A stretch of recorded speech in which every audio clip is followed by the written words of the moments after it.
জয় শ্রীকৃষ্ণ বন্ধুরা, আমি চলে গেছিলাম আজকে আমার বাইকটি ধুতে।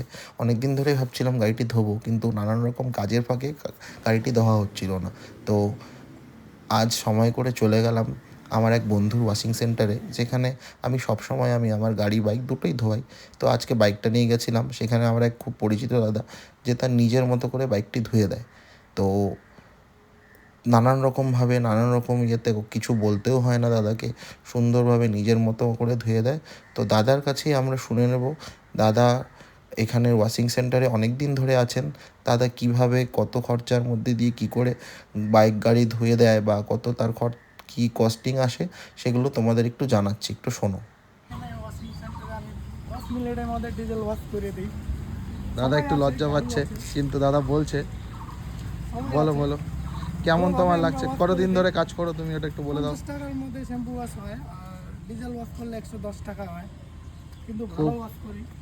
দাদা নিজের মতো করে ধুয়ে দেবে, ডাবল কোনো ওয়াশ অসুবিধা করলে নেই। গাড়ি চকচকা হয়, গাড়িটা জং ধরে না। আমাদের একটা কেমিক্যাল আছে ডিজেল রেবন ওয়াশ, ওইটা মিলাই আমরা মারি। এই একটা গাড়িতে 10 মিনিটের মধ্যে হয়ে যায় আর কি। খুব সুন্দর করে ওয়াশ করে দিই। সবাই এখানে আছে, সবাই বাগানের গাড়ি, হেমন্তনগঞ্জ, কালচিনি, সবার এখানেই ওয়াশ হয়।